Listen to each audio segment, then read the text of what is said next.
प्रभुंक महानाम को धन्यवाद देवा सहित आज विशेष प्रभु भोज उपासना जोगदी मंडलीर समस्त को स्वागत जनाए ख्रीष्ट प्रेमर नमस्कार जनाए। आसतु ये समय आम प्रत्येक निज निज को प्रभुंक ठारे समर्पण करिबा प्रार्थना करिबा। दयामय प्रभु स्वर्गस्थ पिता सदा प्रभु तुमे आमानंकर प्रतिपालक रक्षक साहाय्यकारी जीवनर प्रतिटी मुहूर्त रे प्रभु तुमे आमानंकर संगे संगे थाए आज पर्यंत कढ़े आणुअछ। प्रभु तुमको धन्यवाद देउछु प्रभु यही समय विशेष तुमरी पवित्र प्रांगण मध्य आम समस्त को एकाठी हेबाई देइअछ। आमे जे स्थान को आसीबो बसी उठी चली जीवो ताहा नुहे। यही स्थान रे तुमरी उपस्थिति अच्छी। यही स्थान रे तुमरी गौरव आराधना करा जाए। यही स्थान रे तुमरी जीवंत वाक्य प्रभु तुमे आमानंको देई थाओ। प्रभु तुमको धन्यवाद देउछु एपरि एक पवित्र स्थान आमानंक पई मनोनीत करिअछ। प्रभु तुम नामर धन्यवाद करुअछु। Hallelujah hallelujah praise the Lord Jesus. धन्यवाद प्रभु धन्यवाद प्रभु धन्यवाद प्रभु। आसंतु आमे अल्प समय हेले मध्य प्रभु परमेश्वरंकर धन्यवाद करिबा। जो प्रभु आमे समस्त प्रति आज परी एक विशेष पवित्र उपासनार दिन प्रभु मनोनीत कले। आमे प्रत्येक को विभिन्न स्थानरू दूर दूरांतर यही स्थान रे एकाठी हेबाई देले। आमे समस्त को समवेत होई विश्वासर सहित ताहांको आड़को चाहिबाई देले। आमे समस्ते धन्यवाद करू। Hallelujah praise the Lord Jesus. धन्यवाद प्रभु धन्यवाद प्रभु धन्यवाद प्रभु तुमरी गौरव करुअछु। प्रभु आम ठारे कौनसी उत्तमता की धार्मिकता की योग्यता नाई। प्रभु आम जीवन अनेक समय अप्रभु आम आमर चिंताधारा अनुसार प्रभु तुम ठारू दूर को चली जाई थाओ। आमर अप्रभु कार्यकलाप आचार व्यवहार तुम दृष्टि रे कौनसी भल नुहे प्रभु। तथापि प्रभु तुम्हें आम को प्रेम करुथिबारु थर को थर प्रभु आम को तुम्हें सुजोग देउछ। थर को थर प्रभु आम को आकर्षण करुअछ। थर को थर प्रभु तुम निकट को आसवा पाई देउछ। प्रभु तुमको धन्यवाद देउछु धन्यवाद करुअछु। प्रभु एत बेले तुम निकट रे प्रभु निज निज को समर्पण करी प्रार्थना करुअछु। प्रभु आज जेतेबेले आमे विश्वासर सहित तुम निकट को आसीअछु प्रभु आमनकर हृदय मन को तुम ठारे समर्पण करुअछु। प्रभु तुम दृष्टि रे जहाँ मंद अच्छी प्रभु तुम्हें आमन को क्षमा कर। प्रभु क्षमा कर। प्रभु आमनकर कथबार्ता रे आचरण व्यवहार रे जहाँ तुम दृष्टि रे मंद देखा जाउछि प्रभु जीशु तुम्हें आमन को क्षमा करे। पवित्र एवं सिद्ध अंतकरण रे तुमरी पवित्र सानिध्य मध्य रे बसु बसु प्रभु आमे समस्ते तुम निमंते तुमरी उद्देश्य रे व्यवहृत हेबा। प्रभु आमे प्रत्येक को सहायता कर। प्रभु प्रार्थना करुअछु आज उपासना रे तुमरी लोक माने तुम निकट को आछंती प्रभु। एही समय रे जो माने हृदय मन अंतकरण को तुम ठारे समर्पण करी प्रार्थना करुचंती प्रभु प्रत्येक को प्रभु तुम्हें नाम धरी आशीर्वाद कर। जो मानक जीवन रे कौनसी प्रकार बाधा कष्ट किंबा समस्या रही ए सब तुम्हें समाधान करवा प्रभु। से सबूर सुस्थता देवा प्रभु से सबूर शांति देवा प्रभु। प्रभु जीशु आमे तुम निकट रे विशेष करी प्रार्थना करुअछु आज मंडली जो प्रभु उद्देश्य जो आशा आकांक्षा रखिए तुम निकट को आछंती प्रभु प्रत्येकंकर मनोवांछा पूर्ण हो। तुमरी लोक माने तुम ठारे सुस्थता प्राप्त हुअन्तु। तुम लोक माने तुम ठारे शांति प्राप्त हुअन्तु। तुम लोक माने सेमानक जीवनर अप्रभु आशा आकांक्षा पूर्ण हेउ प्रभु। कारण तुम ठारे समस्त विषय सामर्थ्य अच्छी। आमे जेतेबेले विश्वासर सहित तुम आड़को चाहूँ प्रभु तुम्हें महत् कार्य करिबा परमेश्वर आश्चर्य कार्य करिबा परमेश्वर। से दिन सुंदर नामक द्वार रे जो लोकटी प्रभु से अप्रभु लोक मानक ठारो विभिन्न विषय प्रभु से अपेक्षा करथिले किंतु प्रभु से दिन तुमरी दास मानक द्वारा कहल सुना कि रूपा आम ठारे नाही किंतु आम ठारे जहाँ अच्छे से जीशु नाम रे चाल। प्रभु निश्चित से तुम आड़को से हाथ बढ़ेले प्रभु तुम ठारे से सुस्थ लाभ कले। प्रभु आज तुमरी लोक माने जो विश्वास सहित तुम निकट को आछंती प्रभु जो आशा भरोसा रखी तुम निकट को आछंती प्रभु प्रत्येक जीवन रे सही मंगल एवं शांति बर्तु बोले आमे प्रार्थना करुअछु। आज उपासना प्रभु तुमरी पवित्र उपस्थिति उपासना हो। आज उपासना आमे समस्त को केवल तुमरी उद्देश्य व्यवहृत करू बोली आमे प्रार्थना करुअछु। प्रभु जेतेबेले एई समस्त उपासना रे आमे बसुअछु प्रभु प्रार्थना करुछु जेते समय बसिबो पवित्र आत्मा परमेश्वर आमे प्रत्येक को व्यवहार कर असुस्थ पीड़ित बाधा कष्ट समस्त प्रभु प्रत्येक को प्रभु तुम्हें सुस्थ शांति प्रदान कर प्रभु आमे एक विशेष समय मध्य बसिबा समय जदि काहारी मन में कौन प्रकार विषय व्यतिव्यस्त करुअछि प्रभु समस्त प्रकार व्यस्ततार मन को तुम्हें दूर कर दियो शांत एवं उत्तम मन रे प्रभु तुमरी पाद तले बसु बसु प्रभु आमे तुम निमंते केवल तुम निमंते प्रभु व्यवर्त हेबा आमे प्रत्येक को साहाय्य कर महिमा प्रशंसा गौरव केवल तुमरी हो यीशु प्रिय नाम रे क्षुद्र प्रार्थना मागुअछु amen. Hallelujah hallelujah praise the Lord. आसंतो ए समय आमे प्रभु को गौरव पाई गोटे गीत आमने बोलिबा सियन उपासना गीत बही तार 77 पृष्ठा 242 नंबर गीत धन्यवाद प्रशंसा तुमर वंदना स्तुति तुमर। आमे प्रभु को गौरव पाई समस्ते ठिया ही जिबा आ उच्च कंठरे करताल सह ए गीत आमने बोलिबा 77 पृष्ठार 200। धन्यवाद प्रशंसा तुमर वंदना स्तुति तुमर। धन्यवाद प्रशंसा तुमर वंदना स्तुति तुमर। प्रीति संभ्रम पूजा नैवेद प्रीति संभ्रम पूजा नैवेद पाइबाकु योग्य तुमे केवल। धन्यवाद प्रशंसा तुमर वंदना स्तुति तुमर। तुमे दयारे विश्वस्त तुम करुणा अनंत तुमे पवित्र शाश्वत तुम प्रेम जे मत चिरदीप्तिमान चिरमयान चिरदीप्तिमान चिरमयान घेन आराधना शत प्राणर। धन्यवाद प्रशंसा तुमर वंदना स्तुति तुमर। धन्यवाद प्रशंसा तुमर वंदना स्तुति तुमर। आम अतीत जीवने तुमे करिछ साधन केते महत विषय আজি करुछु स्मरण। सर्वशक्तिमान चिरदयावान सर्वशक्तिमान चिरदयावान जय गान हेउ तुम नामर। धन्यवाद प्रशंसा तुमर वंदना स्तुति तुमर। धन्यवाद प्रशंसा तुमर वंदना स्तुति तुमर। प्रीति संभ्रम पूजा नैवेद प्रीति संभ्रम पूजा नैवेद पाइबाकु योग्य तुमे केवल। धन्यवाद प्रशंसा तुमर वंदना स्तुति तुमर। धन्यवाद प्रशंसा तुमर वंदना स्तुति तुमर। Hallelujah hallelujah hallelujah. धन्यवाद समस्ते बसी जीवा।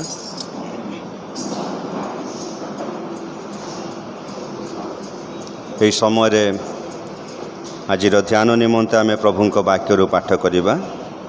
মু অনুরোধ করিবি আমମାନଙ୍କ মধ্যে ভৌণী মিনতি জেমস সে আসবে এবং আজির ধ্যান নিমন্তে যে শাস্ত্রাংশ মনোনীত করা যাইছি ତାହା ସେ ପାଠ କରିବେ।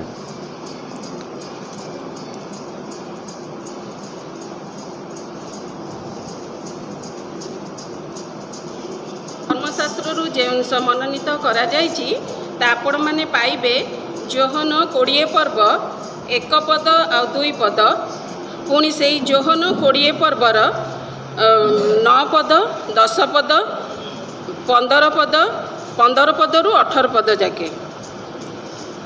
ଏଠାରେ ଏହିପରି ଲେଖାଯାଏ, ସପ୍ତାହର ପ୍ରଥମ ଦିନ ପ୍ରତ୍ୟୁଷରେ ଅନ୍ଧକାର ଥାଉ ଥାଉ ମଗ୍ଦଲିନ ମରିୟମ ସମାଧି ନିକଟକୁ ଆସି ସେଥିରୁ ପଥର ଘୁଞ୍ଚା ଯାଇଥିବା ଦେଖିଲେ। ତେଣୁ ସେ ଦୌଡ଼ି ଯାଇ ସିମନ ପିତର ଓ ଯୀଶୁ ଯାହାଙ୍କୁ ସ୍ନେହ କରୁଥିଲେ ସେହି ଅନ୍ୟ ଶିଷ୍ୟଙ୍କ ନିକଟକୁ ଆସିଲେ, ଆଉ ସେମାନଙ୍କୁ କହିଲେ, କେଉଁମାନେ ସମାଧିରୁ ପ୍ରଭୁଙ୍କୁ ଘେନି ଯାଇଅଛନ୍ତି, ପୁଣି ତାହାଙ୍କୁ କେଉଁଠାରେ ରଖିଅଛନ୍ତି ତାହା ଆମ୍ଭେମାନେ ଜାଣୁନାହୁଁ। ସେଇ 20 ପର୍ବର 9-10। କାରଣ ମୃତମାନଙ୍କ ମଧ୍ୟରୁ ତାହାଙ୍କୁ ଯେ ଉତ୍ଥାପନ କରିବାକୁ ହେବ, ଧର୍ମଶାସ୍ତ୍ରର ଏହି ବାକ୍ୟ ସେମାନେ ସେ ପର୍ଯ୍ୟନ୍ତ ବୁଝି ନଥିଲେ। ପରେ ଶିଷ୍ୟମାନେ ପୁନର୍ବାର ସେମାନଙ୍କ ଗୃହକୁ ଚାଲିଗଲେ। 15-18। ଯୀଶୁ ତାଙ୍କୁ କହିଲେ, ଗୋ ନାରୀ, କାହିଁକି ରୋଦନ କରୁଅଛ? କାହାର ଅନ୍ୱେଷଣ କରୁଅଛ? ସେ ତାହାଙ୍କୁ ଉଦ୍ୟାନର ମାଳି ବୋଲି ମନେକରି କହିଲେ, ମହାଶୟ, ଆପଣ ଯଦି ତାହାଙ୍କୁ ଘେନି ଯାଇଅଛନ୍ତି, ତାହେଲେ ତାହାଙ୍କୁ କେଉଁ ସ୍ଥାନରେ ରଖିଅଛନ୍ତି ମୋତେ କୁହନ୍ତୁ, ଆଉ ମୁଁ ତାହାଙ୍କୁ ଘେନି ଯିବି। ଯୀଶୁ ତାଙ୍କୁ କହିଲେ, ମରିୟମ। ସେ ବୁଲି ପଡ଼ି ଏବ୍ରୀ ଭାଷାରେ ତାହାଙ୍କୁ କହିଲେ, ରାବୁନି, ଅର୍ଥାତ୍ ହେ ଗୁରୁ। ଯୀଶୁ ତାଙ୍କୁ କହିଲେ, ମୋତେ ଧରି ରଖ ନାହିଁ, କାରଣ ମୁଁ ଏପର୍ଯ୍ୟନ୍ତ ପିତାଙ୍କ ନିକଟକୁ ଆରୋହଣ କରିନାହିଁ। କାରଣ ମୋର ଭାଇମାନଙ୍କ ନିକଟକୁ ଯାଇ ସେମାନଙ୍କୁ କୁହ, ମୁଁ ମୋହର ପିତା ଓ ତୁମ୍ଭମାନଙ୍କ ପିତା, ମୋହର ଈଶ୍ୱର ଓ ତୁମ୍ଭମାନଙ୍କ ଈଶ୍ୱରଙ୍କ ନିକଟକୁ ଆରୋହଣ କରୁଅଛି। ମଗ୍ଦଲିନ ମରିୟମ ଯାଇ ମୁଁ ପ୍ରଭୁଙ୍କୁ ଦେଖିଅଛି, ଆଉ ସେ ମୋତେ ଏହିସବୁ କହିଅଛନ୍ତି ବୋଲି ଶିଷ୍ୟମାନଙ୍କୁ ସମ୍ବାଦ ଦେଲେ। ଆମେନ୍।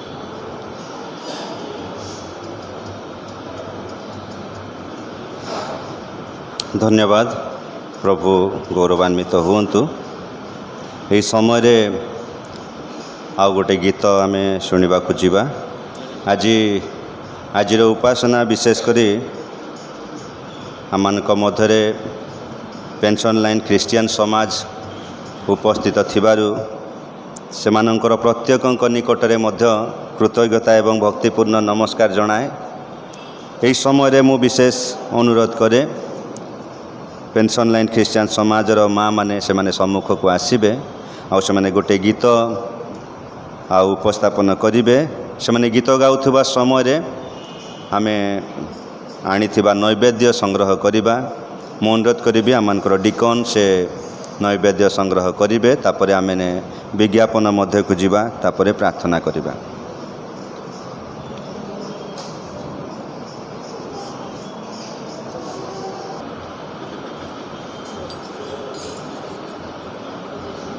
जीवन उपासना संगीत तार 37 पृष्ठार 110 नंबर गीत।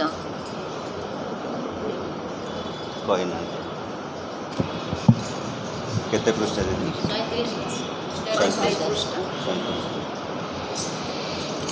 अचिरो दिन तुम महादानो, अचिरो दिन तुम महादानो, झरी जाए शुभक्षणे गीतिया बहन, गीतिया बहन, आजिर दिन तुम महादानो, सुदूर सपन थिला जातिरे रूपायित आजी बास्तव रूपे, सुदूर सपन थिला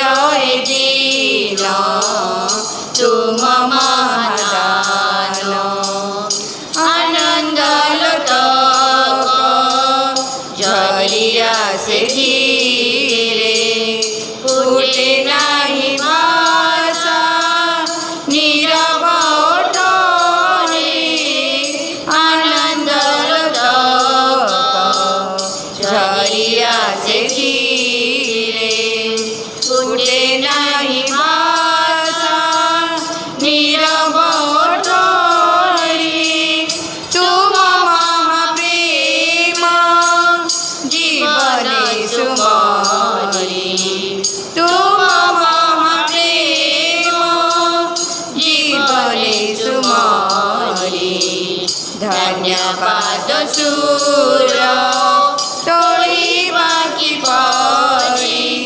ଅରପୁଛୁ ନୂଆ ଭାବେ ଅରପୁଛୁ ନୂଆ ଭାବେ ଭଗତ ପରାଣ ଆଜିର ଏ ଦିନ ତୁମ ମହାଦାନ ଆଜିର ଏ ଦିନ ତୁମ ମହାଦାନ ଝରି ଯାଏ ଶୁଭକ୍ଷଣୀ ଗୀତିଆ ବହନ ଗୀତିଆ ବହନ ଆଜିର ଏ ଦିନ ତୁମ ମହାଦାନ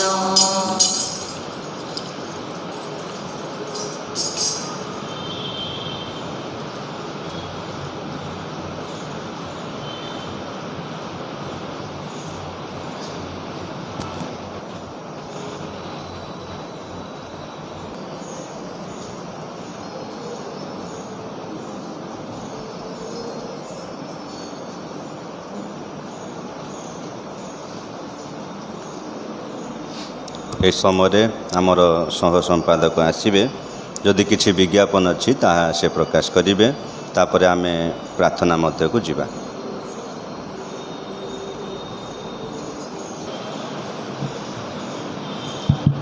ହାଲେଲୁୟା। ପ୍ରଭୁ ପରମେଶ୍ୱରଙ୍କର ମହାନାମରେ ବିଶେଷ କରି ଧନ୍ୟବାଦ ଦେବା। ପ୍ରଭୁ ଆମମାନଙ୍କୁ ତାହାଙ୍କର ଉପସ୍ଥିତିକୁ ବା ତାଙ୍କର ପବିତ୍ର ଚରଣ ତଳକୁ ଆଣିଥିବାରୁ ଆଉ ପ୍ରତ୍ୟେକ ପ୍ରଭୁଙ୍କର ପ୍ରିୟ ଲୋକମାନଙ୍କୁ ଏକତ୍ରିତ କରିଥିବାରୁ ପ୍ରଭୁଙ୍କର ପବିତ୍ର ନାମରେ ବିଶେଷ କରି ଧନ୍ୟବାଦ ଦେବା। ଆଉ ଆମର ବିଶେଷ କିଛି ବିଜ୍ଞାପନ ନାହିଁ। ଆମର ପ୍ରତ୍ୟେକ ସପ୍ତାହରେ ମଙ୍ଗଳବାର ହାଉସ୍ ଭିଜିଟିଂ ପ୍ରେୟାର ହୁଏ। ଆଉ ଏ ମଙ୍ଗଳବାର ଆପଣମାନେ ଯଦି କିଛି ପରିବାର ଫାଇନାଲ୍ କରିପାରିବେ କି କହିପାରିବେ ଆଉ ଆମେମାନେ ଯାଇକି ଆପଣଙ୍କ ଘରେ ସେ ପ୍ରଭୁଙ୍କର ପ୍ରାର୍ଥନା କରିପାରିବୁ। ଯେକୌଣସି ପରିବାର ହେଉନା କାହିଁକି ପ୍ରତ୍ୟେକ ମଙ୍ଗଳବାର ଆମର ଘର ପ୍ରାର୍ଥନା ହେଉଛି। ଆଉ ଗୋଟେ ଜିନିଷ ହେଲା ଆମର ପ୍ରତ୍ୟେକ ବୁଧବାର ସନ୍ଧ୍ୟା 6:30ରେ ଆମର ଗିର୍ଜାରେ ପ୍ରାର୍ଥନା ହେଉଛି। ଆଉ ଟିକେ ଲୋକ ସଂଖ୍ୟା କମି ଯାଉଛନ୍ତି। ଆପଣମାନଙ୍କୁ ବିଶେଷ ଅନୁରୋଧ ଆଉ ଆସିକି ପ୍ରାର୍ଥନାରେ ଯୋଗ ଦେବେ। ଆଉ ଆମର ଏ ଛୋଟ ମଣ୍ଡଳୀରେ ଲାଟ୍ରିନ୍ ବାଥରୁମ୍ ଚାଲିଛି ତା ପାଇଁ ବି ଟିକେ ଆମେ ପ୍ରାର୍ଥନା କରୁଛୁ। ଆର୍ଥିକ ସମସ୍ୟା ଟିକେ ବହୁତ କମ୍ ଅଛି ସେଥିପାଇଁ ପ୍ରଭୁ ଆମମାନଙ୍କୁ ଆଶୀର୍ବାଦ କରନ୍ତୁ। ଆଉ ଆପଣମାନଙ୍କୁ ଟିକେ ବିନମ୍ର ଅନୁରୋଧ ପ୍ରାର୍ଥନା କରନ୍ତୁ କେମିତି ଆମର ଲାଟ୍ରିନ୍ ବାଥରୁମ୍ଟା ହୋଇପାରିବ।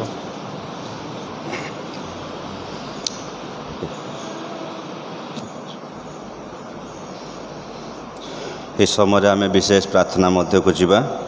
ଆଜିର ଦାନ ପାଇଁ ବାକ୍ୟ ପାଇଁ ଏବଂ ମଣ୍ଡଳୀ ପାଇଁ ଆମେ ପ୍ରାର୍ଥନା ଉତ୍ସର୍ଗ କରିବା। ମୁଁ ଅନୁରୋଧ କରିବି ଆମମାନଙ୍କ ମଧ୍ୟରେ ପ୍ରଭୁଙ୍କର ଦାସୀ ପ୍ରତିଭା ଜେମ୍ସ ସେ ସମ୍ମୁଖକୁ ଆସିବେ ଏବଂ ଏସବୁ ନିମନ୍ତେ ପ୍ରାର୍ଥନା ଉତ୍ସର୍ଗ କରିବେ।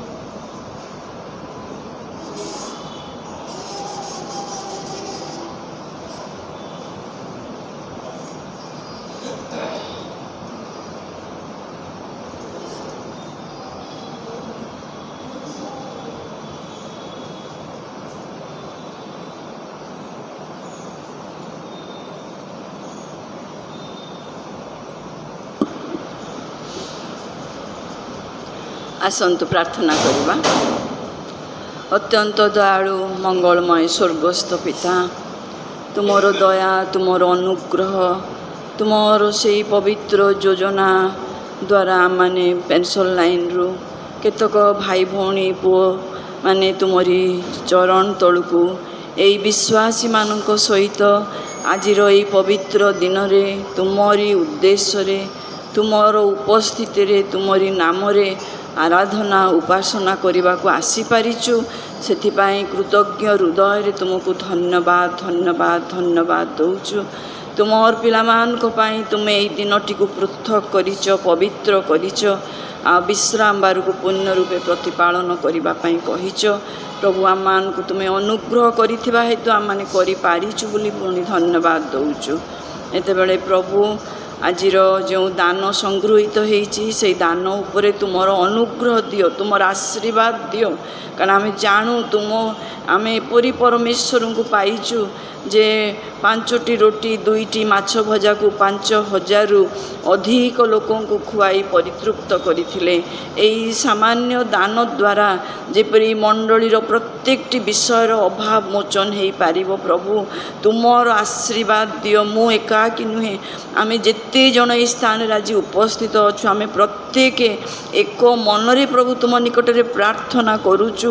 ସେଇ ଦାନ ଥଳିରେ କେତେ ଦାନ ପଡ଼ିଛି ତାହା ଆମେ ଗଣିବା ପୂର୍ବରୁ ପ୍ରଭୁ ତୁମେ ଜାଣିଛ, ଆଉ ତୁମର ଆଶୀର୍ବାଦ ତୁମେ ଦିଅ। ତାହା ଯେପରି ସତ୍ ଭାବରେ ବ୍ୟବହୃତ ହେବ ଏହିପରି ଅନୁଗ୍ରହ କର। ଆଜିର ଯେଉଁ ଦାସଙ୍କୁ ତୁମେ ମନୋନୀତ କରିଛ ତୁମର ବାକ୍ୟ କହିବା ପାଇଁ, ତାଙ୍କର ପ୍ରସ୍ତୁତିରେ ପବିତ୍ର ଆତ୍ମା ପରମେଶ୍ୱର ସମ୍ପୂର୍ଣ୍ଣ ଭାବରେ ତୁମେ ତାଙ୍କୁ ପରିଚାଳିତ କର। ଯେପରି ପ୍ରଭୁ ପ୍ରତ୍ୟେକଟି ମୁହୂର୍ତ୍ତରେ ସେ ପବିତ୍ର ଆତ୍ମାଙ୍କର ଚାଳନା ଅନୁଭବ କରିବେ। ଆଉ ଶ୍ରୋତା ବକ୍ତା ପ୍ରତ୍ୟେକ ପ୍ରଭୁ ଯେପରି ଆମମାନେ ଆଜି ଯେଉଁ ଉଦ୍ଦେଶ୍ୟରେ ଆସିଛୁ ଆମେ ଯେପରି ପରିତୃପ୍ତ ହୋଇକି ଯିବା।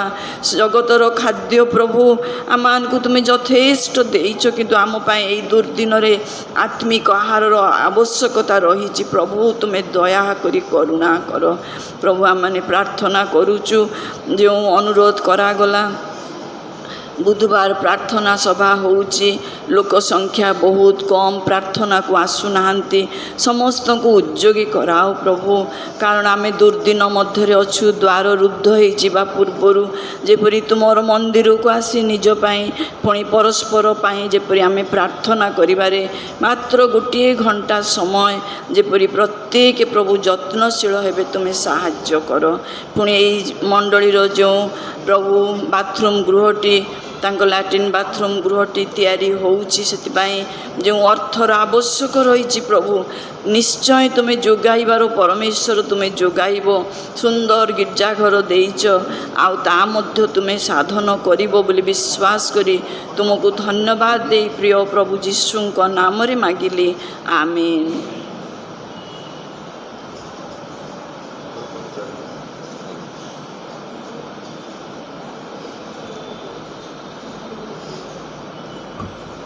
ହାଲେଲୁୟା, ହାଲେଲୁୟା, ପ୍ରେଜ୍ ଦ ଲର୍ଡ।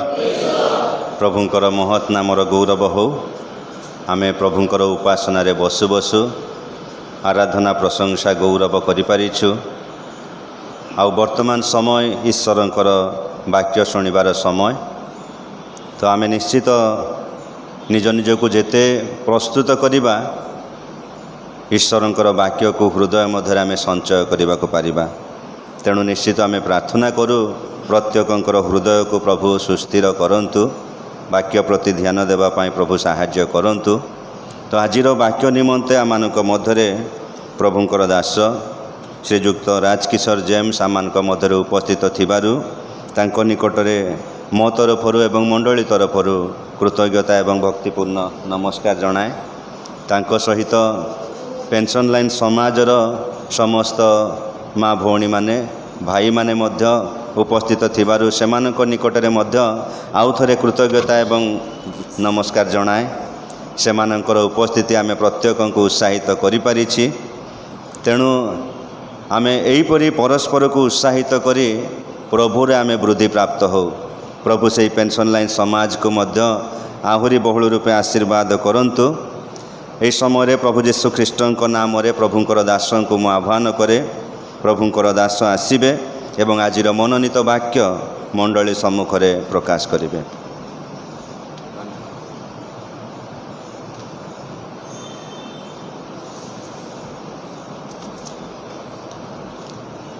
बंधुगण मु खाली जन देवा चाहे जे मोर व्यवसाय नुहे प्रभु के वाक्य प्रचार करवा। मोर व्यवसाय हूँ इलेक्ट्रिकल इंजीनियरिंग। बुर्लारू 1970 मु पास करी ओडिशा गवर्नमेंट रे 33 वर्ष विभिन्न स्थान रे चाकरी करी एभली कि केउझर गवर्नमेंट इंजीनियरिंग कॉलेज रो मु 3 वर्ष प्रिंसिपल थी। तापरे जॉइंट डायरेक्टर की रिटायर हेली। आश्चर्य विषय रिटायरमेंट पर 12.5 वर्ष धरिक मते प्रभु सुजोग देले चाकरी करने प्राइवेटली कौटी Ajay Vinay institute of technology रे मो प्रोफेसर और head of the department of electrical engineering थी।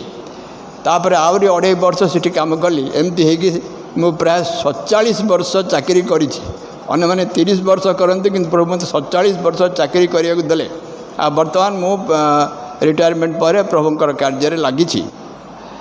मु गोटे प्रश्न पचारि जे आमे आज ये कहीं कौन पाई एरा गोटे क्लब घर कि क्लब रे सब जाती मद पियंती डांस करती हैं आओ क्षणिक उत्तेजना रे भासी जाती। आमे से आसचु कहतु निजक आप पचारतु आम कौन पे आज यही स्थान को आसीचु कौन उद्देश्य आमर निजर धंदा छाड़ी निजर कार्य छाड़ी व्यवसाय छाड़ी कार्य को छाड़ी यही स्थान को यही समय आम आसीचु कौन पाई आमर उद्देश्य हूँ कौन जेमिति आम माने प्रभुंकर से नूतन जेरूसालेम रे प्रवेश करि पारिबा सेटा आम प्रत्येक जीवन एकमात्र लक्ष्य। केमिति प्रवेश करिबा जदि आम परित्राण पाइनु ताले केबे हेले प्रवेश करि पारिबा नहीं जदि आम परित्राण पाइचु तेबे जाइकि प्रभुंकर पाई जदि आम निर्मल निर्दाग आओ पवित्र जीवन यापन करिथिबा प्रभुंकर संकीर्ण पथरे आम जाइथिबा चलीथिबा मानिथिबा तांका आज्ञा को तेबे जाइकि आमर एई मृत्यु अंते जगत परित्याग कला परे आमे प्रभुंकर सेई नूतन जेरूसालेम रे प्रवेश करिया पे आमे अधिकार पाइबा। तेबे परित्राण केमती पाइबा the question is coming down down down परित्राण केमती पाइबा टिके आपण माने दया करी काढंतु एई पदटी को रोमी 10 पर्व 9 पद ए गोटे पदरे आमर डाउट क्लियर हो। रोमी 10 पर्व 9 पद लिखा जाए आम केमिति परित्राण पाइबा। ये पढ़ा रोमी 10:9 रे तुम्भे जदि मुखरे यीशु को प्रभु बोली स्वीकार करिब आ ईश्वर ताहांकु मृत मानक मध्यरु उठाए अछंती बोली हृदय रे विश्वास करिब तेबे परित्राण पाइब।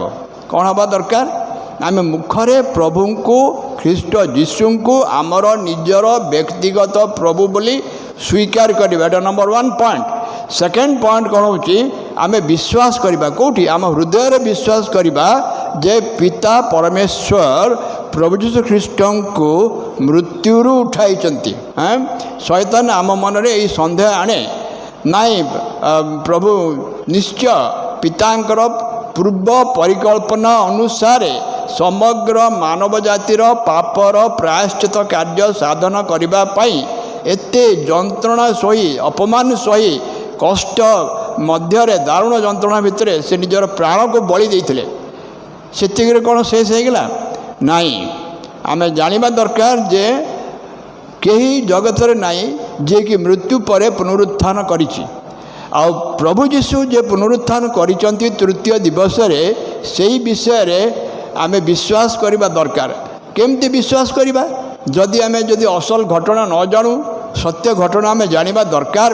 तेणु आज आमे आमर आलोचना रे 5-6टी विषय देखा जाऊँ जे प्रभुंकर पुनरुत्थान केमिति होइतिला। अल्प दिन तले गत सप्ताह माने प्रभुंकर से पुनरुत्थान सप्ताह देखो पालन करूँ ता आगु पाम संडे पालन करूँ सब आमर मन रे अच्छी प्रत्येक विषय आम जाचु कि नुआ विषय नुहे ताकू आज आउ थे आम रोमंथन करवा मन पकईबा स्मरण को आनिबा जेमती आमर जीवन तांको प्रति आम उत्सर्गीकृत करिपारिबा।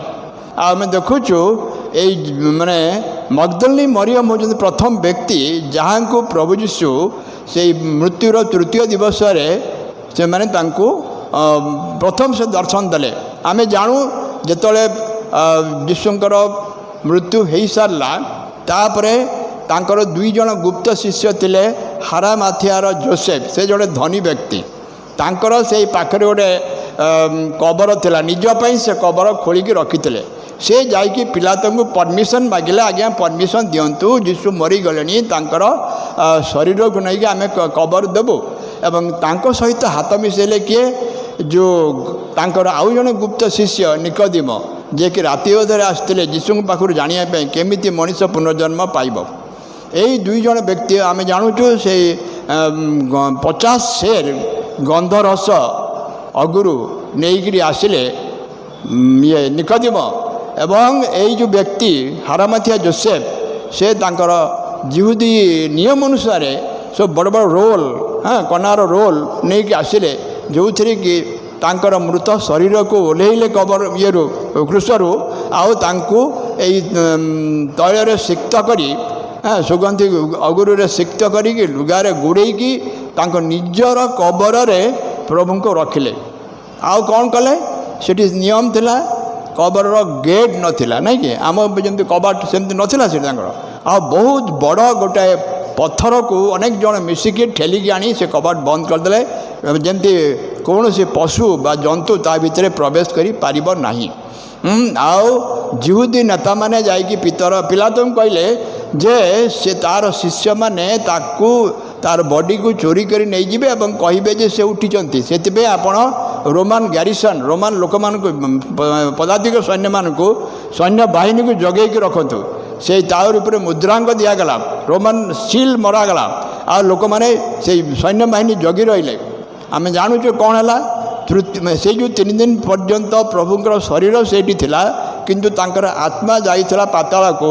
ପାତାଳରେ ସେ ପୁରାତନ ନିୟମ ସମୟର ଯେଉଁ ବନ୍ଦୀ ଆତ୍ମାମାନେ ଥିଲେ ସେଇ ସ୍ଥାନରେ, ସେମାନଙ୍କ ପାଖରେ ପ୍ରଭୁ ତାଙ୍କର ବାକ୍ୟ ସୁସମାଚାର ପ୍ରଚାର କଲେ, ଯେମିତି ସେମାନେ ପରିତ୍ରାଣ ପାଇବା ପାଇଁ ଶେଷ ସୁଯୋଗ ପାଇବେ। ସେଇ ଶେଷ ସୁଯୋଗ ଦେବା ପାଇଁ ପ୍ରଭୁ ସେଠିକି ଯାଇଥିଲେ। 3 ଦିନ ପରେ ଯେତେବେଳେ ଫେରି ଆସୁଛନ୍ତି, ଆମେ ଜାଣୁଛୁ ଯେ ଭୟଙ୍କର ଭୂମିକମ୍ପ ହେଲା, ଆଉ ସେ ପଥର ତା ମନକୁ ଗଡ଼ିଗଲା, ହୁଏତ ଦୂତମାନେ ତାକୁ ବାହାର କରିଦେଲେ ଯେମିତି ଲୋକମାନେ ଯାଇପାରିବେ। ଆଉ କିନ୍ତୁ ତା ପୂର୍ବରୁ ପ୍ରଭୁଙ୍କର ଆତ୍ମା ସେଇ ସ୍ଥାନରୁ ଉଠି ଆସିଥିଲେ। ଆଉ ସେ କ'ଣ କହିବା, ଅକ୍ଷୟ ଅଜର ଗୌରବମୟ ଶରୀର ପାଇକରି ଇଏରୁ ବାହାରି ଆସିଥିଲେ। ଯେତେବେଳେ ଆମେ ଦେଖୁଛୁ ଘଟଣାମାନଙ୍କ ଭିତରେ, ମୁଁ ଖାଲି କହିଯାଉଛି, ଆପଣମାନେ ନିଜେ ନିଜେ ବାଇବେଲ ଯାଇ ପଢ଼ିବେ ସବୁ ଜାଗାରେ, ମୁଁ ପଦପର୍ବ କଲେ ବିଳମ୍ବ ହେବ। ଯେ ପ୍ରଥମେ କ'ଣ ଲେଖା ହେଇଛି ସେଠି ନା, ମରିୟମ ସେ ପ୍ରଥମେ ଯାଇକି ସେଠି ପହଞ୍ଚନ୍ତି ସେଇ ସ୍ତ୍ରୀ ଲୋକମାନଙ୍କ ସାଙ୍ଗରେ। ସମସ୍ତେ କ'ଣ ପାଇଁ ଯାଇଛନ୍ତି, ତାଙ୍କ ଦେହରେ ସୁବାସିତ ଗନ୍ଧରସ ଯେମିତି ଲଗେଇଦେବେ ଯୀଶୁଙ୍କର ମୃତ ଶରୀରରେ, ଏଇଟା ତାଙ୍କ ନିୟମ ଥିଲା। ଆଉ କିନ୍ତୁ ସେମାନେ ଯାଇକି ଦେଖିଲେ ପଥର ଗଢ଼ା ହେଇଯାଇଛି, ଆଉ ଯୀଶୁଙ୍କର ଶରୀର ତା ଭିତରେ ନାହିଁ। ଆଉ ସେଠି କ'ଣ ହେଇଛି ନା, ଯୀଶୁଙ୍କର ଶରୀର ଯେଉଁ ଲୁଗାରେ ଗୁଡ଼ା ହେଇଥିଲା ତାକୁ ସୁନ୍ଦର ଭାବରେ ସଜାଡ଼ିକି ରଖାହେଇଛି। ଆଉ ମସ୍ତକରେ ଯେଉଁ ଅଲଗା ଗାମୁଛା ବନ୍ଧା ହେଇଥିଲା ସେଇଟା ମଧ୍ୟ ଅଲଗା ଭାବରେ ସଜାଡ଼ିକି ରଖାହେଇଛି, କିନ୍ତୁ ଯୀଶୁଙ୍କର ଶରୀର ନାହିଁ। ସେମାନେ ବହୁତ ଦୁଃଖିତ ହେଲେ ଯେ କେହି ତାଙ୍କର ଶରୀର ନେଇଯାଇଛି।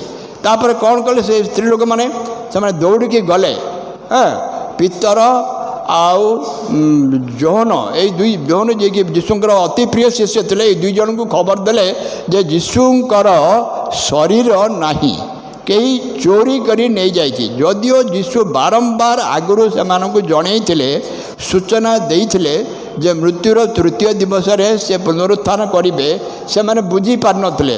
ତାଙ୍କ ମୁଣ୍ଡରେ ଏଇ ଜିନିଷଟା ପଶିନଥିଲା କି ସେମାନେ ସ୍ମରଣରେ ବି ରଖିନଥିଲେ। ଭାବୁଛନ୍ତି କ'ଣ, କୌଣସି ଜନ୍ତୁ ବୋଧେ ତାଙ୍କ ଶରୀର ନେଇକି ଖାଇ ଦେଇଛି, କିମ୍ବା ମଣିଷମାନେ ତାଙ୍କୁ ନେଇକି ଆଉ କେଉଁଠି ଫୋପାଡ଼ି ଦେଇଛନ୍ତି, ଏହି ରକମ ଧାରଣା ନେଇକି ସେମାନେ ଶିଷ୍ୟମାନଙ୍କୁ କହିଲେ। ଆଉ ତାପରେ ଆମେ ଦେଖୁଛୁ କ'ଣ ନା, ପିତର ଏବଂ ଯୋହନ ଦୌଡ଼ି ଦୌଡ଼ି ଯାଉଛନ୍ତି। ପ୍ରଥମେ ପହଞ୍ଚୁଛନ୍ତି ଯୋହନ, ସେଠି ୟଙ୍ଗ ଥିଲେ, ଆଉ ପିତର ଟିକେ ବୟସ୍କ ଥିଲେ। ପିତର ଲେଟ୍ରେ ପହଞ୍ଚିଲେ। ଯାହା ହଉ 2 ଜଣ ପହଞ୍ଚିକି ଦେଖୁଛନ୍ତି ସେ ଭିତରେ କିଛି ନାହିଁ, ସେଠି ଯୀଶୁଙ୍କର ଶରୀର ନାହିଁ, ଲୁଗାଗୁଡ଼ା ପଡ଼ିଛି। ତାପରେ କ'ଣ ଲେଖା ହେଉଛି ଯେ ସେମାନେ ବୁଝି ପାରିନଥିଲେ ଯେ ଯୀଶୁ ମୃତ୍ୟୁରୁ ପୁନରୁତ୍ଥାନ କରିବେ। ଏଇଟା ତାଙ୍କ ବ୍ରେନ୍ ପାୱାର ବାହାରେ ଥିଲା। କ'ଣ କରୁଛନ୍ତି ସେଠି ସ୍ପଷ୍ଟ ଦେଖିବେ ଯେ ଯୌନ 20:9 ପଦରେ ଲେଖାଯାଉଛି, ଏଇ 2 ଜଣ ଶିଷ୍ୟ ସେଇ କବରରୁ ଫେରିକିରି ନିଜ ନିଜ ଘରକୁ ଚାଲିଗଲେ। ତାଙ୍କର ହୃଦୟ କାନ୍ଦିଲା ନାହିଁ ଯେ ଆମେ ଯାଇକି ଖୋଜିବା, କାଳେ କେଉଁ ବଣ ଜଙ୍ଗଲରେ ତାଙ୍କର ବଡ଼ି ପଡ଼ିଥିବ, ଖୋଜିବା ଗଲେ ନାହିଁ। ସେମାନେ ସିଧା ନିଜ ଘରକୁ ଚାଲିଗଲେ। କେତେ ଦୂର ନିଶ୍ଚିନ୍ତ ଦେଖନ୍ତୁ। ଯେହେତୁ ତାଙ୍କର ଫୁଲ୍ ଫ୍ଲେଜେଡ୍ ଆଇଡ଼ିଆ ନଥିଲା ଯେ ପ୍ରଭୁ ପ୍ରକୃତିରେ ପୁନରୁତ୍ଥାନ କରିବେ, ଚାଲିଗଲେ। ତାପରେ ଆମେ କ'ଣ ଦେଖୁଛୁ ନା ଏଇ ମଗ୍ଦଲିନୀ ମରିୟମ୍ ସେ ପୁଣି ଆସୁଛନ୍ତି, ସେ କବର ଛାଡ଼ିକି ଯାଇନାହାନ୍ତି। ଆଉ ସେ କବର ପାଖରେ ସେ ଭୟଙ୍କର ଭାବରେ ରୋଦନ କରୁଛନ୍ତି। ରୋଦନ କରୁଥିବା ସମୟରେ ହଠାତ୍ ଦେଖିଲେ ତାଙ୍କ ପଛପଟେ ଜଣେ କିଏ ଠିଆ ହେଇଛି। ସେ ଭାବିଲେ ଇଏ ବୋଧେ ଉଦ୍ୟାନର ମାଳି, ଯେଉଁଟା ଆଜି ଆମେ ପଢ଼ିଲୁ। ଆଉ ସେ କହିଲେ, ଆପଣ ଯଦି ମୋର ପ୍ରଭୁଙ୍କର ଶରୀରକୁ ନେଇଯାଇଛନ୍ତି, କେଉଁଠି ରଖିଅଛନ୍ତି କହନ୍ତୁ, ମୁଁ ତାଙ୍କୁ ନେଇଯିବି। ସେ କହୁଛନ୍ତି। କିନ୍ତୁ ତାପରେ ସେତେବେଳକୁ ସେ ଜାଣିପାରିନାହାନ୍ତି ଯେ ଇଏ ହେଉଛନ୍ତି ଯୀଶୁ। ଯେତେବେଳେ ଯୀଶୁ କହିଲେ ମରିୟମ୍, ଯୀଶୁଙ୍କର ଚିରାଚରିତ ସ୍ୱରରେ ଯେତେବେଳେ ସେ ଶୁଣିଲେ ମରିୟମ୍ ବୋଲି, ସେ ଚିହ୍ନି ପାରିଲେ ଇଏ ହେଉଛନ୍ତି ପ୍ରଭୁ ଯୀଶୁ ଖ୍ରୀଷ୍ଟ, ଏ ସ୍ୱର ତାଙ୍କର। ସାଙ୍ଗେ ସାଙ୍ଗେ ସେ ରିପ୍ଲାଏ ଦେଲେ ରାବୁନି। ରାବୁନି ମାନେ ହେ ପ୍ରଭୁ, ହେ ପ୍ରଭୁ ଏହା କହିଲେ ଏବଂ ତାଙ୍କୁ ସ୍ପର୍ଶ କରିବାକୁ ଯାଉଥିଲେ। କିନ୍ତୁ ଇଏ କହିଲେ, ମନା କଲେ ତାଙ୍କୁ। ପ୍ରଭୁ ଯୀଶୁ କହିଲେ, ମୋତେ ଧରି ରଖ ନାହିଁ, କାରଣ ମୁଁ ଏପର୍ଯ୍ୟନ୍ତ ମୋର ସ୍ୱର୍ଗସ୍ଥ ପିତା ତୁମମାନଙ୍କ ପିତାଙ୍କ ନିକଟକୁ ଯାଇନାହିଁ।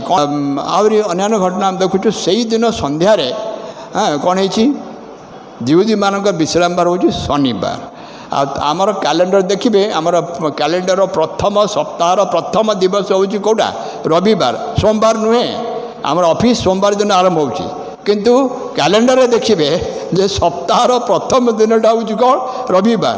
ଏଇଟା ସେଇ ରବିବାର ସନ୍ଧ୍ୟା ସମୟରେ ଯେତେବେଳେ କ୍ଲେଓପା ଏବଂ ତାଙ୍କର ଜଣେ ବନ୍ଧୁ, ଏଇ 2 ଜଣ ବ୍ୟକ୍ତି ଜେରୁସାଲେମରୁ ଯାଉଛନ୍ତି ସନ୍ଧ୍ୟା ସମୟରେ କେଉଁଠିକୁ, ତାଙ୍କର ଗାଁକୁ, ଇମାଉ ଗ୍ରାମକୁ। ସେଇଟା ପ୍ରାୟ 7 କ୍ରୋଶ ଥିଲା, ତା'ମାନେ 14 ମାଇଲ। ଆଉ ଏତେ ବାଟ ସେମାନେ ଯିବା ସମୟରେ ଆଉ ଅନେକ ଆଲୋଚନା କରି ଯାଉଛନ୍ତି। ସେମାନେ ଜାଣିପାରୁନାହାନ୍ତି ଯେ ତାଙ୍କ ସାଙ୍ଗରେ ପ୍ରଭୁ ଯୀଶୁ ଯୋଗ ଦେଇଛନ୍ତି। ଆଉ ପ୍ରଭୁ ଯୀଶୁ ତାଙ୍କର ସାଙ୍ଗେ ପଚାରିଲେ, କ'ଣ କ'ଣ କଥା ଆଜ୍ଞା? ସେମାନେ କହୁଛନ୍ତି, ଆପଣ କ'ଣ ଏଇ ଅଳ୍ପ 3 ଦିନ ତଳର କଥା ଜାଣିନାହାନ୍ତି? ଏତେ ବଡ଼ ଘଟଣା ହେଇଯାଇଛି ଜେରୁସାଲେମ, କ'ଣ ଘଟଣା? ସେଠୁ କଥାବାର୍ତ୍ତା ହେଉଛନ୍ତି। ଆଉ କ'ଣ ସେମାନେ କହୁଛନ୍ତି, ଆମେ ଭାବିଥିଲୁ ଏହି ବ୍ୟକ୍ତି, ଏହି ପ୍ରଭୁ ଯୀଶୁ ଆମମାନଙ୍କୁ ଏଇ ଯେଉଁ ରୋମୀୟ ଶାସନର ପରାଧୀନତାରୁ ଆମମାନଙ୍କୁ ମୁକ୍ତ କରିବେ ଏବଂ ଆମମାନଙ୍କୁ ସ୍ୱାଧୀନତା ଆଣିଦେବେ। ସେମାନେ ସ୍ୱାଧୀନଚେତା ଜାତି ଥିଲେ ଜିହୁଦୀମାନେ। ଆମେ ସ୍ୱାଧୀନତା ଚାହୁଁଥିଲୁ, କିନ୍ତୁ ଆମର ସବୁ ଆଶା ମଉଳିଗଲା। ତାଙ୍କର ମୃତ୍ୟୁ ହେଲା ଏବଂ ଅତି କଦର୍ଯ୍ୟ ଭାବରେ ତାଙ୍କର ମୃତ୍ୟୁ ହେଇଛି। ଆଉ ଆମର ସେଇ ସ୍ୱାଧୀନତାର ଆଶା ମଉଳି ଯାଇଛି। ଆମର ସବୁକିଛି ଆଶା ମାନେ ଯେମିତି ଭୁଲ ଲୁଣ୍ଠିତ ହେଇଯାଇଛି ବୋଲି ସେମାନେ କହୁଛନ୍ତି। ଦେଖିବେ ସେଠି ଯୀଶୁ କ'ଣ କହୁଛନ୍ତି? ଯୀଶୁ ଯିବା ବାଟରେ କହିଲେ, ତାଙ୍କୁ ଡାକୁଛନ୍ତି ନିର୍ବୋଧମାନେ, ହେ ନିର୍ବୋଧମାନେ। ସେ 2 ଜଣଙ୍କୁ କେମିତି କହୁଛନ୍ତି, ହେ ମୂର୍ଖମାନେ, ହେ ନିର୍ବୋଧମାନେ। କ'ଣ ଭାବବାଦୀମାନଙ୍କର ସମସ୍ତ ବାକ୍ୟରେ ବିଶ୍ୱାସ କରିବାକୁ ଶିଥିଳ ଚିତ୍ତ। ସେମାନେ ଭାବବାଦୀମାନଙ୍କର କଥାକୁ, ଭାବବାଣୀକୁ ବିଶ୍ୱାସ କରୁନଥିଲେ, ଶିଥିଳ ଚିତ୍ତ। ଆଉ ସେମାନେ ନିର୍ବୋଧ, କାହିଁକିନା ଭାବବାଦୀମାନେ ଆଗରୁ ବାରମ୍ବାର କହିଛନ୍ତି ଯେ ପ୍ରଭୁ ଯୀଶୁ ଜଗତକୁ ଆସିବେ, ପିତାଙ୍କର ଅନୁସାରେ, ଯୋଜନା ଅନୁସାରେ ନିଜର ପ୍ରାଣ ଦେବେ ଏବଂ ତାଙ୍କର ପୁନରୁତ୍ଥାନ ହେବ 3ୟ ଦିବସରେ। ସେମାନେ ବୁଝିପାରିନାହାନ୍ତି। ସେମାନେ ଆଦୌ ବୁଝିପାରିନଥିଲେ ଯେ ଏମିତି ଘଟଣା ହେବାକୁ ଯାଉଛି। ତେଣୁ ପ୍ରଭୁ ସେମାନଙ୍କୁ ନିର୍ବୋଧ ବୋଲି କହିଲେ। ଆଉ ତାପରେ ଆମେ ଜାଣିଛୁ 1 କରିନ୍ଥୀ 2:14 ଲେଖାଯାଏ, ଆତ୍ମିକ ମନା ଲୋକମାନେ ଆତ୍ମିକ ବିଷୟ ବୁଝିପାରନ୍ତି। ଏମାନେ ଆତ୍ମିକ ମନା ନଥିଲେ, ଏ 2ଟା ଲୋକ। ସେମାନେ ଯେହେତୁ ଆତ୍ମିକ ମନା ନଥିଲେ, ସେମାନଙ୍କର ଫୋକସ୍ କେଉଁଠି ଥିଲା, ଆଟେନସନ୍ ଥିଲା କେମିତି ଆମେ ରୋମିଓମାନଙ୍କ ଅଧୀନରୁ ମୁକ୍ତି ପାଇବୁ, ରାଜନୈତିକ ସ୍ୱାଧୀନତା ଆମେ ପାଇବୁ, ଏଇଟା ତାଙ୍କର ଇଏ ଥିଲା। ତେଣୁ ସେମାନେ ଆତ୍ମିକ ମନା ନଥିବାରୁ ସେମାନେ ବୁଝିପାରିଲେ ନାହିଁ ଯେ ପ୍ରଭୁଙ୍କର ପ୍ରକୃତରେ ଇଏ ହେବାକୁ ଯାଉଛି, ମାନେ ସେ ପୁନରୁତ୍ଥାନ କରିବାକୁ ଯାଉଛନ୍ତି। आमे जदि आत्मिक मन हेबा तेबे आमे मध्य ईश्वरंकर समस्त आत्मिक योजना को बुझी परिबा। निजक आमे आज आमे कौन करूछु ना भिन्न भिन्न व्यक्ति विशेष को नहीं आमे तांकर चरित्र को आलोचना करूछु, निजको आमे सही स्थान रे रखुछु। आमे सही स्थान रे थिले कौन करि थांते, आमे जदि आत्मिक मन हेई थांते ताले आमे विश्वास करि थांते जे प्रभुंकर पुनरुत्थान हेइछि। आमे निजको भाबो कौन आमे सेठी चिंता करूछु। आ तापरे सेमाने कौन हला ना तांको सहित कथबार्ता करी करी करी जाउछन। रास्ता प्राय 14 किलोमीटर बाट पहुँची गाँ पाखे संध्या हो जाइए। आ से जो प्रभु जीशु भाव देखेले जे आगू को जीवाई से मैंने कहले आपण मैंने आपण दयाकोरी आज राति आम घरे रही जातु, क्या आम जानू से समय रात्रि समय जीवाट विपज्जनक। कई घर बाहर नथिले, सबु स्थान में चोर डकायत खंटंकर भय था। तेणु आप आज आम सांगे रही जातु। प्रभु जीशु रहिले आम जानू जे से पर्यंत तांकर आत्मिक चक्षु अंध होगी रही कथा होउचंती। ए सब कथा शुणिया भितर मन भितर भावुँ ये एमती कौन कथा कहते, एमती कौन कथा कहते, एमती भारी अधिकार प्राप्त व्यक्ति भली कथा कहते। हाँ तांको मन भितर किसी गोटे होउची। आ जेतेबेले प्रभु जीशु भोजन रे बसिले आउ से तांकर रोटी भांगिले सेतेबेले से माने चिन्हि पारले, तांकर चक्षु प्रभु उन्मुक्त करदेले जे से जानी पारले ये होउचंती प्रभु जीशु। आ से मुहूर्त जो चिन्हि पारे प्रभु जीशु को, प्रभु जीशु से स्थान उभे गले। आमे आज प्रार्थना करिबा प्रभु आममानकर मन प्राण आत्मा यही जगत रे बुड़ी रही। आमर सब विषय आम जगत विषय नहीं व्यस्त। हाँ आमर जो कौन पाई ना आमर सब लौकिक गर्व आ शारीरिक अभिलाष। हाँ आ प्रभुंकर आम नहु आम केवल ये जगतर विषय माति जाइछु।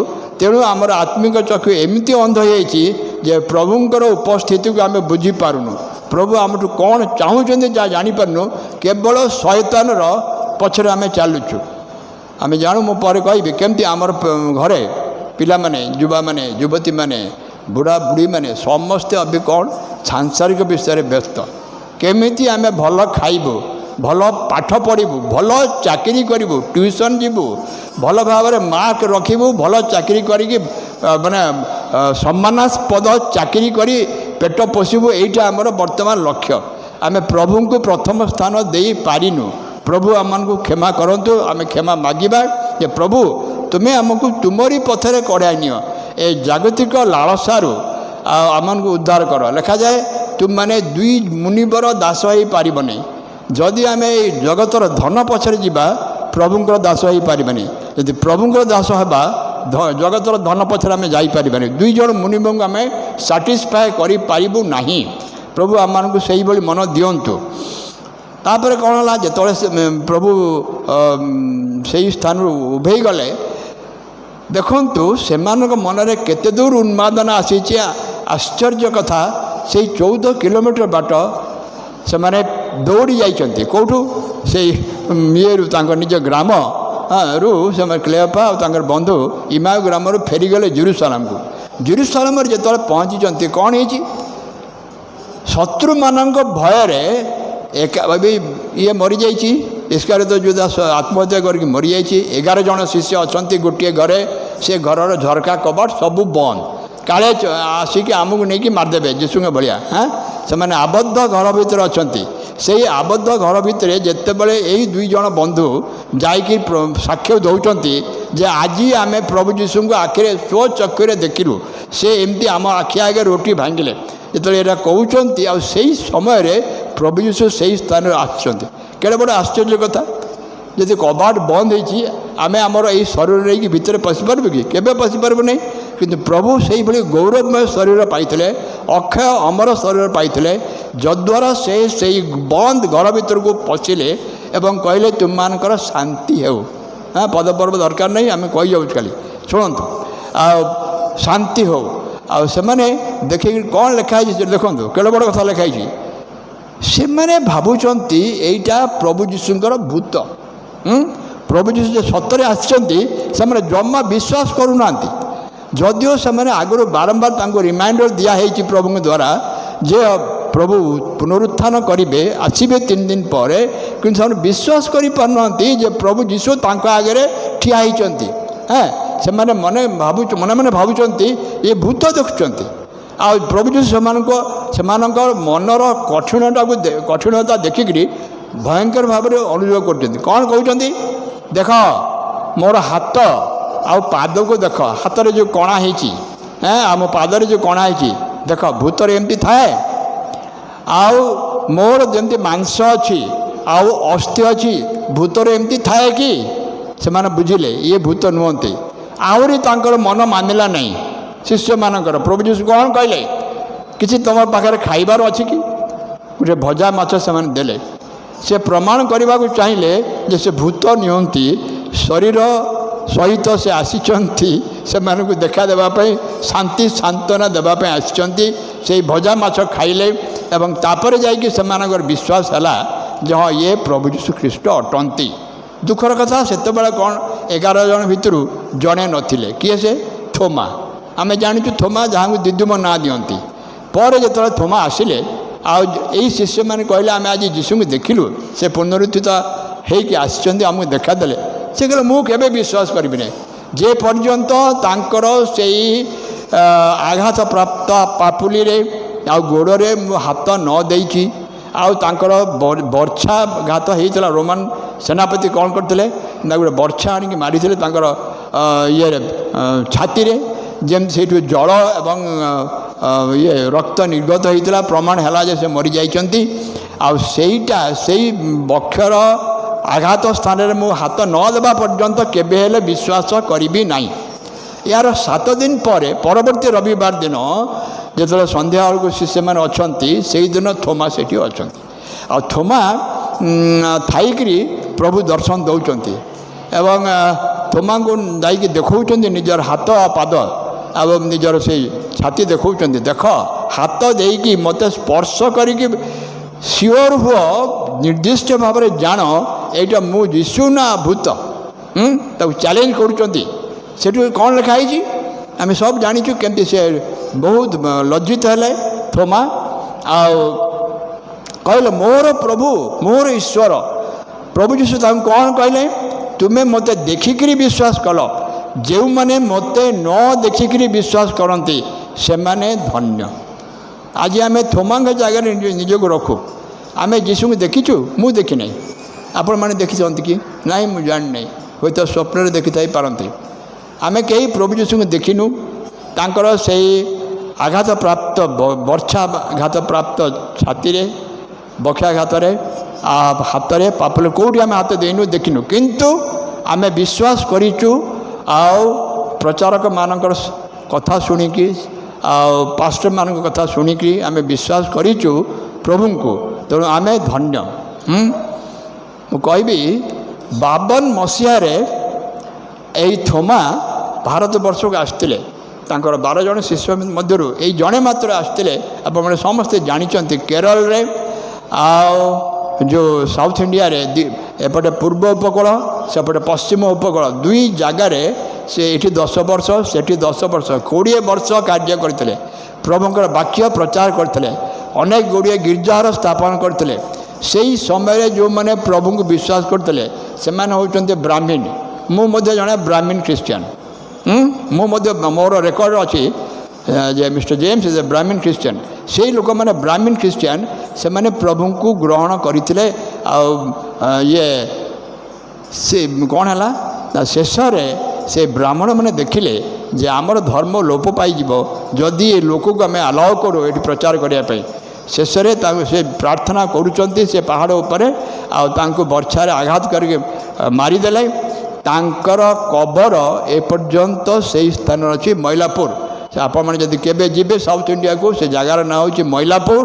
ସେଇଠି ଆଜି ପର୍ଯ୍ୟନ୍ତ ଏଇ ଥୋମାଙ୍କର କବର ରହିଛି, ପ୍ରମାଣ ଦେବା ପାଇଁ ଯେ ସେ ଏଇ ଭାରତବର୍ଷକୁ ଆସିଥିଲେ ଆଉ ପ୍ରଭୁଙ୍କର ନାଁରେ ସେ ଏତେ କାର୍ଯ୍ୟ କରିଥିଲେ। ଅନେକ ଗୁଡ଼ିଏ ମଣ୍ଡଳୀ ସ୍ଥାପନ କରିଥିଲେ। ସେଇ ଯେଉଁମାନେ ପ୍ରଭୁଙ୍କୁ ପାଇଥିଲେ ତାଙ୍କର ବଂଶଧରମାନେ, ତାଙ୍କର ନାତି ଅଣନାତି ପଣନାତି ଇତ୍ୟାଦି ଏବେ ବି ବଞ୍ଚିଛନ୍ତି। ଏବଂ ସେଇ ଚର୍ଚ୍ଚର ନାଁ ହେଉଛି ମାର ଥୋମାସ ଚର୍ଚ୍ଚ। ଶୁଣିଥିବେ ଆପଣମାନେ। ଏଇଟା ଆମେ କାହିଁକି କହୁଛୁ ନା ପ୍ରଭୁ ଯୀଶୁ ଅସମ୍ଭବକୁ ସମ୍ଭବ କରିବା ପରମେଶ୍ୱର। ତାଙ୍କର ଏଠି କେହି ନଥିଲେ ତାଙ୍କୁ ଆହା କରିବା ପାଇଁ, ତାଙ୍କୁ ଖାଇବାକୁ ଦେବା ପାଇଁ, ବିଶ୍ରାମ ଦେବା ପାଇଁ, ଆଶ୍ରୟ ଦେବା ପାଇଁ କେହି ନଥିଲେ ତୋମାଙ୍କର।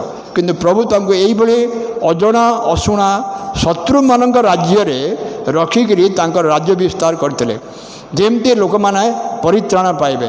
ଆଜି ଆମେ ଯଦି ପରିତ୍ରାଣ ପାଇଛୁ ଥୋମାଙ୍କ ହେତୁରୁ ପାଇଛୁ। ଭାବନ୍ତୁ ନାହିଁ ଯେ ଇଂରେଜମାନେ ଆସିଲା ପରେ ପ୍ରଭୁଙ୍କର ବାକ୍ୟ ପ୍ରଚାରିତ ହେଲା, ସେଟା ବହୁତ ପଛରେ। ଇଂରେଜମାନେ 1600 ଖ୍ରୀଷ୍ଟାବ୍ଦରେ ଖ୍ରୀଷ୍ଟଙ୍କୁ ଜାଣିଲେ, ଇଂଲଣ୍ଡରେ ପ୍ରଚାର ହେଲା 1600 ଖ୍ରୀଷ୍ଟାବ୍ଦରେ। ଇଏ କିନ୍ତୁ 52 ଖ୍ରୀଷ୍ଟାବ୍ଦରେ ଆସିକିରି ଭାରତରେ ପ୍ରଚାର କରିଥିଲେ। କେତେ ବଡ଼ ବିଷୟ। ଆଉ ତାପରେ ଆମେ ଦେଖିବା ଯେ ଯେତେବେଳେ ସେଇ ଲେଖାଯାଉଛି ପ୍ରଭୁ ସେମାନଙ୍କୁ କହିଲେ ଜିତ ପର୍ବତକୁ ଆସିବା ପାଇଁ। ଜେରୁସାଲେମରୁ ସେମାନେ ଗଲେ ଜିତ ପର୍ବତକୁ, ମାଉଣ୍ଟ ଓଲିଭ। ଆଉ ମାଉଣ୍ଟ ଓଲିଭ ଉପରେ ପ୍ରଭୁ ଯୀଶୁ ସେମାନଙ୍କୁ ଦର୍ଶନ ଦେଲେ। ଗୋଟେ ସ୍ଥାନ ଲେଖା ହେଇଛି 500ରୁ ଉର୍ଦ୍ଧ୍ୱ ଲୋକ ପ୍ରଭୁଙ୍କୁ ଦେଖିଛନ୍ତି, ପୁନରୁଦ୍ଧିତ ପ୍ରଭୁଙ୍କୁ। ଆଉ ସେଇଠି ଏଇ 12 ଶିଷ୍ୟ ଥିଲେ, ଅନ୍ୟମାନେ ସବୁ ଥିଲେ। ଆଉ ପ୍ରଭୁ ଯୀଶୁ ସେମାନଙ୍କୁ କ'ଣ କ'ଣ କହିଲେ ଆପଣମାନେ ଘରେ ଯାଇକି ପଢ଼ିବେ। ଆଉ ସେଇଠି କ'ଣ ହେଲା, ତାଙ୍କର ଇଏ ଶରୀର ଏଇ ଯେଉଁ ମେଘ ରଥରେ ସ୍ୱର୍ଗକୁ ନିଆଗଲା। ଆଉ ଯିବା ପୂର୍ବରୁ ପ୍ରଭୁ କ'ଣ କହିଥିଲେ ଦେଖିବା। ଆଉ ମାର୍କ 16 ପର୍ବ 15ରୁ 16 ପଦରେ ପ୍ରଭୁ ଯୀଶୁ କହିଲେ ଶିଷ୍ୟମାନଙ୍କୁ, ତୁମେମାନେ ସମୁଦାୟ ଜଗତକୁ ଯାଇ ସମସ୍ତ ମାନବ ଜାତି ନିକଟରେ ମୋର ସୁସମାଚାର ପ୍ରଚାର କର, ସମୁଦାୟ ମାନବ ଜାତି ସମ୍ମୁଖରେ। ଆଉ ମାର୍କ 16:16ରେ କହିଲେ ଯେ ବିଶ୍ୱାସ କରେ ସେ ପରିତ୍ରାଣ ପାଇବ, ଯେ ବିଶ୍ୱାସ ନ କରିବ ସେ ଦଣ୍ଡାଜ୍ଞା ପାଇବ। ପ୍ରଭୁଙ୍କଠାରେ ଯେ ବିଶ୍ୱାସ କରିବ ସେ ପରିତ୍ରାଣ ପାଇବ। ଆଜି ଆମେ ବିଶ୍ୱାସ କରିକି ପରିତ୍ରାଣ ପାଇଛୁ ବୋଲି ବିଶ୍ୱାସ କରୁଛୁ।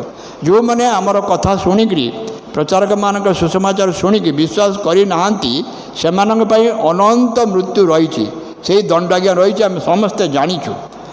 ଆଉ ମାଥ୍ୟୁ 28 ପର୍ବ 16 କରି କାଢ଼ନ୍ତୁ। ଏଇଟା ପ୍ରଭୁଙ୍କର ଶେଷ ଆଦେଶ। ଏଇଟା ପ୍ରଭୁଙ୍କର ଏଇ ଜଗତ ଛାଡ଼ିବା ପୂର୍ବରୁ, ସ୍ୱର୍ଗକୁ ଯିବା ପୂର୍ବରୁ ଆମମାନଙ୍କ ସମସ୍ତଙ୍କ ପାଇଁ ବଡ଼ ଶେଷ ଆଦେଶ। ଆଉ ପ୍ରଭୁ ଚାହାନ୍ତି ଯେମିତି ଆମେ ତାଙ୍କର ସୁସମାଚାର ପ୍ରଚାର କରିବା ଜଗତର ଶେଷ ପ୍ରାନ୍ତ ପର୍ଯ୍ୟନ୍ତ। ଆଉ ଅନ୍ୟମାନଙ୍କ ଆତ୍ମାକୁ ନରକ ଯିବାରୁ ରକ୍ଷା କରିବା, ଯେମିତି ସେମାନେ ପରିତ୍ରାଣ ପାଇବେ ଆଉ ସ୍ୱର୍ଗୀୟ ସେ ସିଓନରେ ପ୍ରବେଶ କରିପାରିବେ, ତାହା ପ୍ରଭୁଙ୍କର ଇଚ୍ଛା। ପ୍ରଭୁ ଚାହାନ୍ତି ନାହିଁ ଯେମିତି କୌଣସି ଗୋଟିଏ ଆତ୍ମା ବି ନଷ୍ଟ ହେଉ। ଆଉ ଆପଣ ଦେଖିବେ ସେଇ ପ୍ରେରିତ 1 ପର୍ବ 4 ପଦ କାଢ଼ନ୍ତୁ। ପ୍ରେରିତ 1 ପର୍ବ 4 ପଦରେ କ'ଣ ଲେଖା ହେଇଛି? ପବିତ୍ର ଆତ୍ମା ପାଇବା ପର୍ଯ୍ୟନ୍ତ ତୁମେ ଅପେକ୍ଷାରେ ରହିଥାଅ। ଆଉ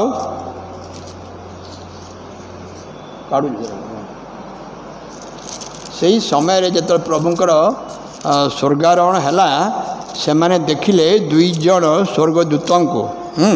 ଆଉ ସ୍ୱର୍ଗଦୂତ କ'ଣ କହିଲେ ପଢ଼ନ୍ତୁ ସେଟାକୁ।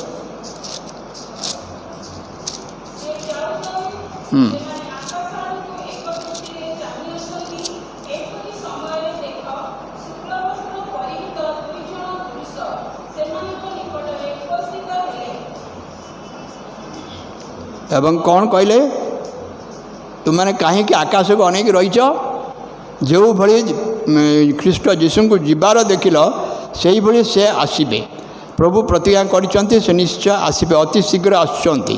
ଆଉ ସେଥିପାଇଁ ଆମମାନେ ପ୍ରସ୍ତୁତ ହେବା, ନିଜକୁ ପ୍ରସ୍ତୁତ କରିବା। ଏଫିସି 4 ପର୍ବ 1 ପଦ ଲେଖାଯାଏ, ତୁମମାନେ ଯେଉଁ ଆହ୍ୱାନରେ ଆହୁତ ହୋଇଅଛ ସେଥିର ଯୋଗ୍ୟ ଆଚରଣ କର। ପ୍ରଭୁ ଆମମାନଙ୍କୁ ପ୍ରତ୍ୟେକଙ୍କୁ ତାଙ୍କର ମଧୁର ଆହ୍ୱାନରେ ଆହ୍ୱାନ କରିଛନ୍ତି ଯେମିତି ଆମେ ତାଙ୍କର ଯୋଗ୍ୟ ଆଚରଣ କରିବା, ତାଙ୍କର ମନର ମତ ସନ୍ତୋଷଜନକ ଜୀବନଯାପନ କରିବା ଏହି ଜଗତରେ।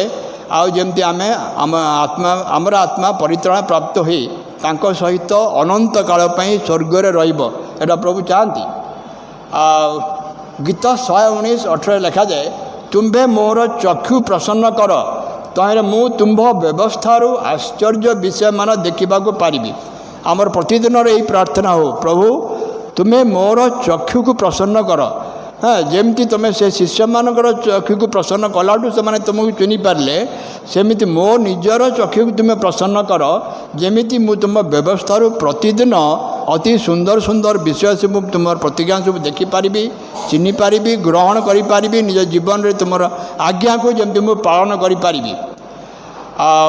गीत 119:33 लिखा जाए हे सदाप्रभु तुम्भर विधि रूप पथ मत शिखा कौन विधि रूप पथ तुमर मार्ग मत शिखा तहिरे मु शेष पर्यंत ताहा पालन करी जीवन शेष पर्यंत गीत 119:36 लिखा जाए लोभ प्रति नुहे मात्र तुम्भ प्रमाण वाक्य प्रति हाँ मो चित्तर स्नेह जना ये दुईटा विषय आम प्रभुंर सेवा करवा ना धनर सेवा करवा प्रभुंर सेवा करवा ना शैतान सेवा करवा शैतान आम चक्षु आगे सब प्रलोभन आणुची हाँ शैतान कौच मोर फलक मत फलकर मुझे सबकि देवी हाँ तोर किसी अभाव हेनी आनंद ऐश्वर्यर सहित अति खुशी तो जीवनटा कटिज ये जगत में शैतान एटा कौच जदि आम शैतान को फॉलो करवा तार आमर आत्मा सबुदिन अनंत नरक को जीव तेणु आम दी जन को एका सांगे साटिस्फाए करना आ गीत 119:37 लिखा जाए असार दर्शन मोहर चक्षु फेरा असार दर्शन मोहर चक्षु फेरा और तुम्भ पथरे मते गमन करा हाँ आम जानू आम मानकर चक्षु आजिकालिकार जो टेलीविजन वीडियो इंटरनेट हाँ मोबाइल ये आमर चक्षु आबद्ध होकर रही आम आमर पिला माने आम देखु सान पिला माने भात खाइला बेलू दरकार ये मोबाइल नहेले से खाइबे नहीं हाँ मोबाइल शिशु मानकर खेल देखूँ किसी आपत्ति नहीं मोबाइल अनेक गुड़े खराब विषय रही आम जानूँ जो मैंने आधुनिक जुगे मोबाइलटा निहाती दरकार पाठ पढ़ापी हाँ रिसर्च कर हायर स्टडीज कर मोबाइल दरकार आउ कंप्यूटर दरकार ता ना पाठ पढ़ा हो पार नहीं किंतु प्रभु आम मान पिला आम मान बुढ़ा मानक असार दर्शन रक्षा करूँ जमती प्रभु आमर चक्षु सम्मुखें से कौन कहि दरबान नियुक्त करंतु जमती आइब कहले प्रभु मोर चक्षु सम्मुखें तुमर प्रहरी को नियुक्त कर जमती मु पाप करि पारिबि नहीं आमे सेही प्रार्थना डेली करवा एवं प्रभुंकर से पुरस्कार जदि आम पाइबा चाहूँ ताले आमको अनेक कष्ट जंत्रणा अपमान लज्जा देकी जीवाक पड़ो एवं प्रभु आम को शेष तांकर स्वर्ग स्थान रे अनंत काल स्थान देवे प्रभु ये अल्प चिंता उपरे आशीर्वाद करंतु धन्यवाद।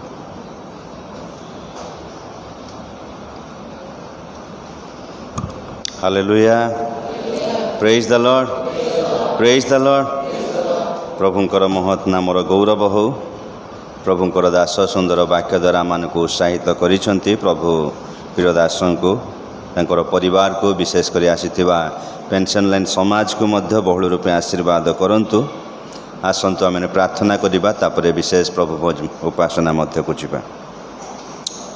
प्रिय प्रभु तुमको धन्यवाद करुअछु